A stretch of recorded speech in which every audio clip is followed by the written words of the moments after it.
Et Xavier, t'as déjà vu une montre sino-soviétique? Arrête. Attends, je vais t'expliquer pourquoi ma Tocante, elle est historique.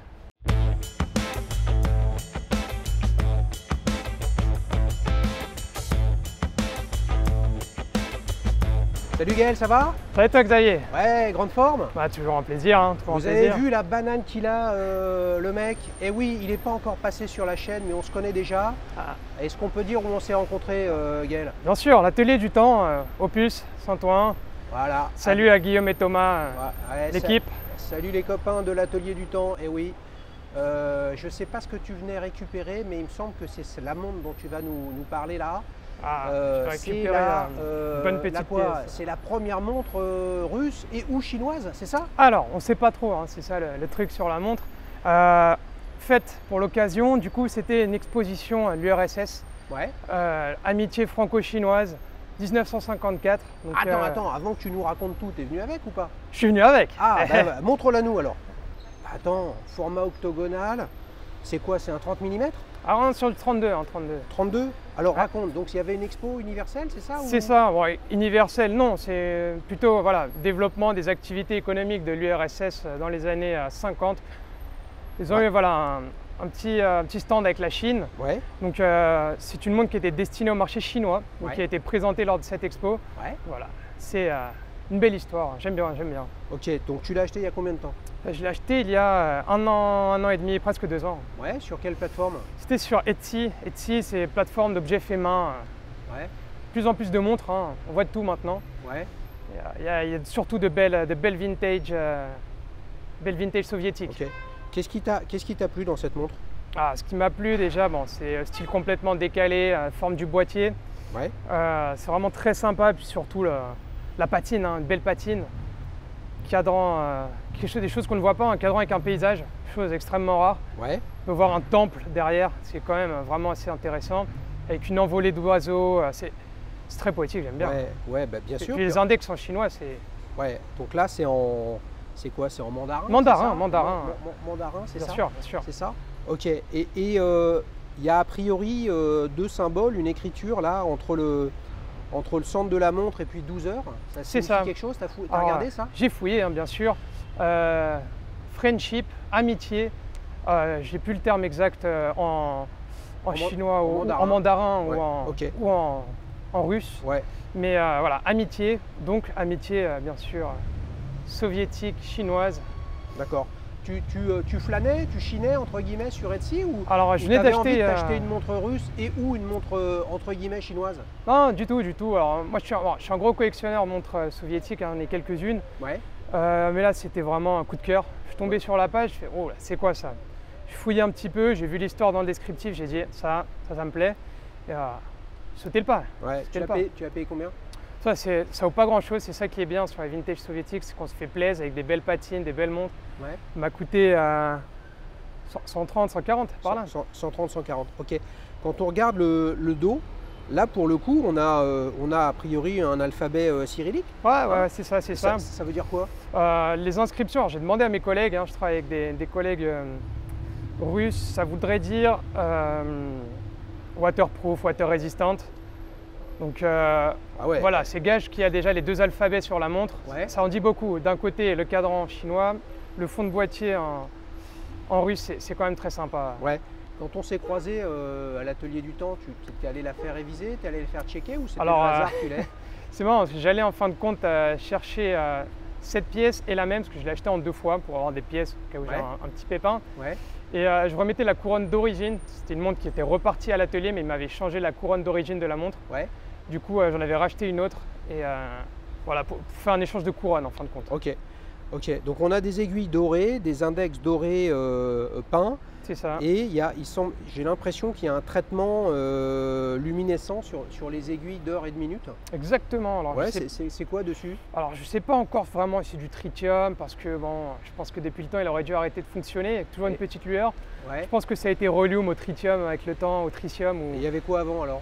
Du radium, tu penses? Radium, je pense qu'au début c'était du radium, pardon. C'était dans les années 50. Tu as demandé à Guillaume ou Thomas avec leur compteur Gégère là? Non, heureusement, non, c'est un autre ami horloger qui m'en a parlé. Ouais, bah non, mais ce serait bien que tu fasses le test, comme ça tu nous enverrais le son si elle est au radium Bien sûr. du petit crépitement Bien sûr, du compteur Gégère.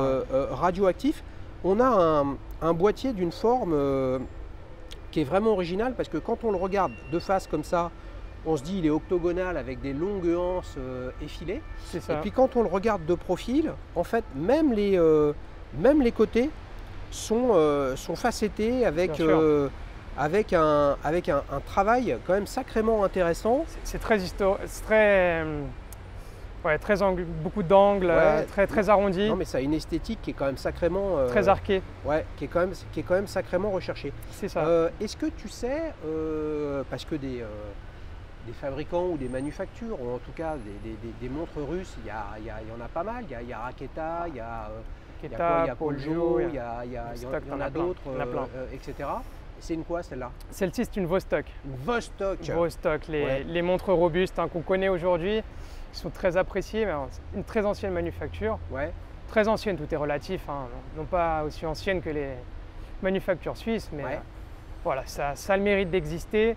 C'est très URSS, j'adore. Et justement, tu disais que tu es un gros collectionneur de montres russes. Qu'est-ce qui te plaît dans les montres russes? Déjà, c'est des montres avec un héritage.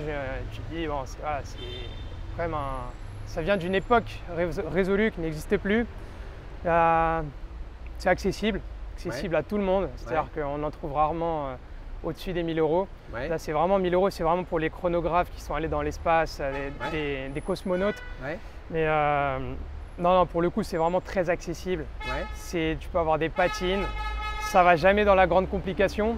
Ouais. Mais c'est sympa, j'aime bien. Ouais, t'as vu, il y a des mecs qui sont excités avec leur bagnole, et ils en peuvent plus. Ils sont en train de nous dire en langage morse, purée, mais c'est une russe faite pour les Chinois que tu as comme montre. Hein. C'est ça. Non mais ça veut donc dire qu'à l'époque, ce qui est assez logique, on va dire le bloc de l'Est, la Chine communiste, etc., l'un fournissait des montres à l'autre. Bien sûr. On n'était pas encore à l'époque actuelle avec quand même pas mal de pièces qui proviennent de Chine et puis après qui sont intégrées auprès de marques françaises, suisses, etc. Pour le coup, là, c'était la Chine qui se faisait fournir et non pas le contraire comme aujourd'hui.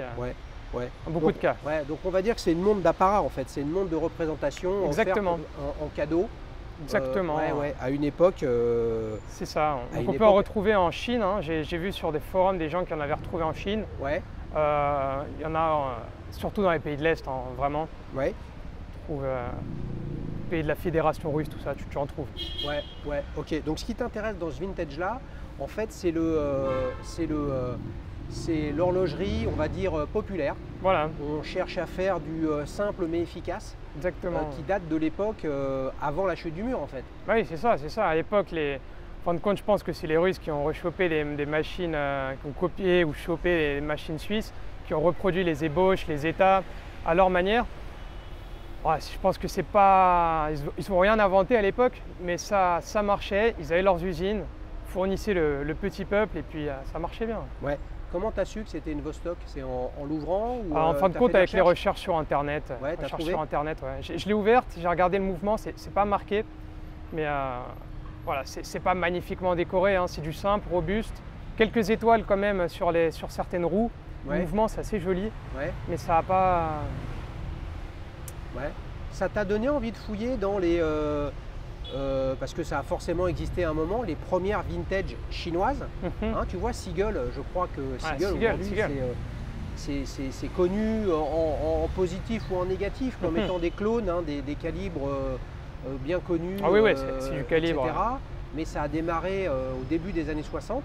Ce vintage-là, de peut-être des premières heures de l'horlogerie chinoise, au-delà de tout ce qu'ils ont fait des millénaires avant Jésus-Christ en termes d'observation des astres. Ou en termes d'astronomie, ils n'ont rien à envier à d'autres. C'est clair. Ça t'a envie de pousser ça ou ça t'a simplement conforté dans ton intérêt pour les montres russes? Alors, je suis passionné d'histoire, j'aime bien vraiment l'histoire au sens du terme, mais Non, pas plus que ça. Je pense que là, vraiment, c'était le truc d'avoir une pièce historique, mais c'était pas avoir cette pièce-là, soviète, chinoise particulièrement, qui m'émoustillait. C'est plus le fait de dire waouh, ça existait, je l'ai, c'est cool. Ouais.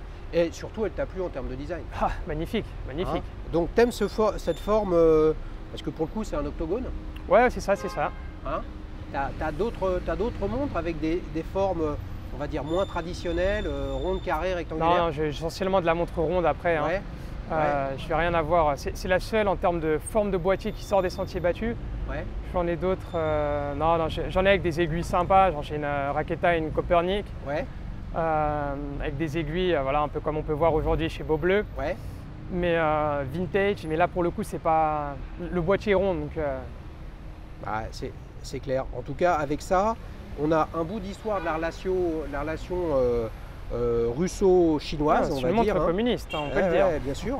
Écoute, tu vois, il y en a eu beaucoup qui ont été faites en Allemagne de l'Est, en Russie, justement pour équiper le plus grand nombre avec des montres. Donc en fait, on devrait les remercier. C'est ça. Finalement, la vulgarisation horlogère qui fait qu'on est passionné par les montres mécaniques. Sûr. Merci aux Russes aussi et merci aux Chinois. Merci, merci Russes, merci les Chinois.